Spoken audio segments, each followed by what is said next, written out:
And welcome to the first episode of the Bull and the Bear podcast brought to you by Money in Markets. I am Matt Clark with Money in Markets. Joining me is Charles Sizemore, also with Money in Markets. And what we're doing here is kind of a little bit of a different concept, if you will. It's not a new concept, but for Money in Markets, it certainly is. And that is just to kind of bring a different medium of presenting financial analysis, financial news, money and markets information, things like that, to the public. And by doing that, we'll include analysis from myself, from Charles, and we'll get to Charles here in just a second. I don't want to cut him out. And we'll also include a various number of some of the top financial experts in the industry, both with Money in Markets and with Banning Hill Publishing, and all the way around. I think it's going to be a really good way to present information. Charles, I want to welcome Charles Sizemore, who I won't divulge the exact location, but is currently not in the United States due to the coronavirus pandemic, but hopefully we'll be returning home very soon. Charles, how are you? Doing good. And about that not being in the United States, I'm actually in contact with the embassy about I'm not joking, a rescue flight. So that's where we are. It's like fall of Saigon here. I think the Marines are going to rescue me from the rooftop or something. I exaggerate, but it's these are strange times we're in. It is, and I know that some of the things that we're going to be talking about are market trends, things that are driving certain indices, certain sectors, and obviously over the last couple months, perhaps the biggest driver of the markets has been the COVID-19 pandemic. The global economy is, if it's not close, it is in a recessionary mode right now, just because everything globally is shut down. I mean, you can go to it's in a recession. Yeah, it's in a recession. There's no way. Store, you can go to the gas station, and that's really about it. And I know there's been some talk about trying to phase in a restart of the economy, but even then, you've got health professionals that are saying that's not necessarily a good idea. Even though, we want to jumpstart the economy, we want to, get things back on track. But, if we open things up too soon, we could be looking at an even wider spread of this pandemic. So is trying to jumpstart the economy and maybe hopefully trying to bring a little bit more balance to the markets worth the possibility of expanding this health crisis that we're in? And that's a question that, I'll ask you, Charles. Sure.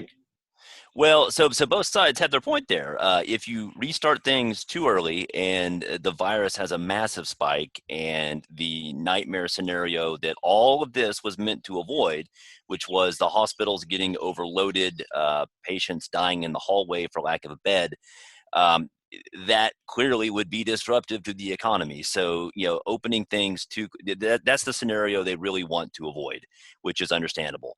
That said, longer term, there is no health system to support if there's no economy backing it. So we obviously do need to get the economy up and running sooner rather than later. So I think, the consensus here is kind of moving towards this phased approach, trying it little by little, waiting a couple weeks to see, did we get a spike in cases? No. Okay, great. We open it a little bit more. Is there another spike in cases? Okay, great. And just kind of do it in phases. So, this is not something that somebody snaps their finger and it's done. This is something that will probably take, so long as there's some sort of light at the end of that tunnel, life can continue to go on. Where you just fall into depression is when there's just no light at the end of the tunnel. Right. And I just don't know if the risk is worth the potential reward. We are in a recession. Markets are fluctuating wildly. Not nearly as wild as they were February, March, but they're still, we had a 2-day slump. Things are back on track a little bit today after the oil price crash, which was just a complete debacle. And you've got to feel for oil producers and oil storage around the country, just because it's just a nightmare for them.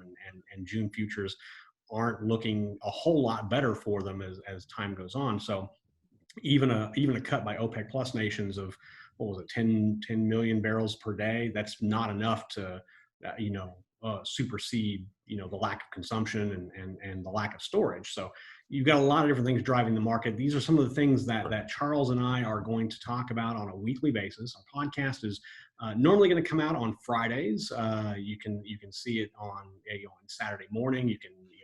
it'll vary as far as what time it'll go up, but that's about the long and short of that. I do want to talk a little bit about Charles's background, and I'll actually let him do it because what better to talk about someone's background than them do it themselves rather than have me read a bio. So Charles, tell us kind of about yourself and your experience in the industry and how you kind of got to the point you're at right now.